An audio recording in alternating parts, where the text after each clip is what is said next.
Bonjour à tous, je suis Guy Michel Noël, votre formateur en BTS, MCO et NDRC, notamment dans la matière gestion opérationnelle. Aujourd'hui, nous allons voir le budget des ventes et le budget des achats. Le plan de la séance que je vous propose, c'est tout d'abord savoir ce qu'est un budget, l'intérêt du budget des ventes et le budget des achats, ainsi que les frais fixes, la marge et prévoir les ventes. Tout d'abord, le budget des ventes, il permet de prévoir les ventes. Pour cela, nous allons faire appel à des techniques sur lesquelles j'ai déjà produit les vidéos sur la prévision des ventes, la méthode des moindres carrés, la méthode des points extrêmes et la méthode de Mayer, qui permettent d'une année sur l'autre de prévoir le chiffre d'affaires que l'entreprise va réaliser. Le budget des ventes, il est intéressant de le reprendre mensuellement sur le prévisionnel. Donc au préalable, nous aurons pu aussi réaliser la loi de Pareto sur le portefeuille client et puis recontacter les clients de l'année passée et voir ceux qui vont nous faire réaliser du chiffre d'affaires cette année.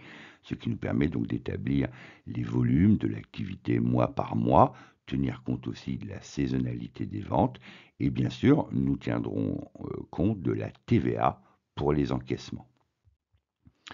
Le budget des achats, bien évidemment, il va tenir compte des budgets des ventes, puisque pour les charges variables, donc directement liées au chiffre d'affaires réalisé, nous allons devoir y prendre en compte notre taux de marque, notre marge.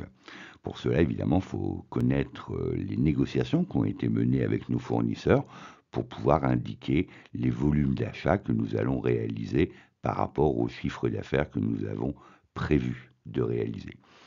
Ensuite, après, nous allons définir nos frais fixes, les frais de structure de l'entreprise. Tout cela, évidemment, est indiqué dans un budget des achats TTC hors taxe et évidemment TTC, la TVA, qui est naturellement déductible. La connaissance des marges et du taux de marque, évidemment, c'est très important. La marge commerciale, également appelée donc marge brute, comme je le rappelle, est un outil essentiel dans la gestion de l'entreprise. Elle mesure la différence entre le prix de vente et le coût de revient des produits ou des services. Lorsque la marge couvre les charges fixes, comme les loyers, les salaires, et qu'elle dégage un excédent, l'entreprise est bénéficiaire. En revanche, si la marge commerciale est insuffisante pour couvrir les frais de fonctionnement, les frais de structure, l'entreprise a une forte probabilité d'être déficitaire. Le fait de connaître ces indicateurs nous permet aussi de mener une projection financière. Connaître la marge permet aussi de faire des projections pertinentes de chiffre d'affaires et d'être crédible auprès notamment des investisseurs. L'analyse du modèle économique permet aussi, à travers la marge, de mesurer si notre modèle est fiable ou pas, et ainsi d'identifier les leviers pour améliorer sa rentabilité. Le budget permet d'apprécier aussi notre seuil de rentabilité. À ce sujet-là, j'ai aussi produit une vidéo vous éclairant sur l'importance des charges variables et son impact sur le seuil de rentabilité, mais surtout les frais fixes qui, plus ils sont élevés, plus le seuil de rentabilité est compliqué à atteindre. Ceci doit nous permettre, le budget prévisionnel entre les ventes et les achats, nous permettre de définir le point mort, le break-even, la date à partir de laquelle l'entreprise va commencer à gagner de l'argent. La connaissance évidemment des charges fixes, notamment pour permettre de les comprimer à leur strict minimum, pour éviter les dérives et donc de faire en sorte que notre seuil de rentabilité soit compliqué à atteindre. Je le rappelle, plus les charges fixes sont basses, plus le seuil de rentabilité est facile à atteindre.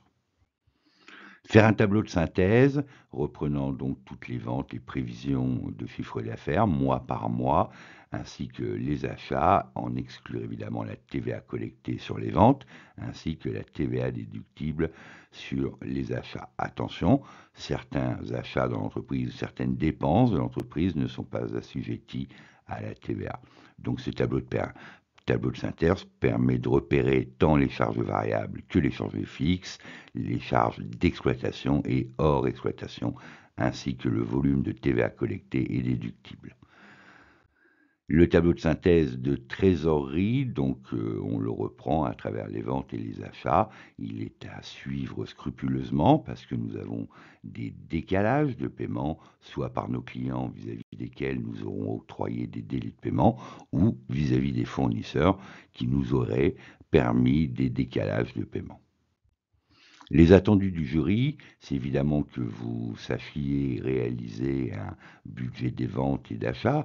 Pour cela, définir les prévisions des ventes à travers les techniques Maillère, point extrême ou moindre carré, que vous puissiez intégrer la TVA, donc directement dans les budgets, vente, je rappelle, la TVA collectée, et dans les achats, pour certains achats, et TVA déductible. Deux taux, le taux normal 20%, le taux réduit 5%, et ensuite nous avons les taux intermédiaires de 10%. N'oubliez jamais que le succès à votre examen ne dépend que de vous-même. Nous, formateurs, nous sommes là pour vous apporter le meilleur de nous-mêmes. Moi, j'ai choisi à travers les vidéos de ma chaîne YouTube de vous produire, vous offrir régulièrement des vidéos sur toutes les matières de votre filière MCO ou NDRC. Vous pouvez les retrouver à une fréquence régulière.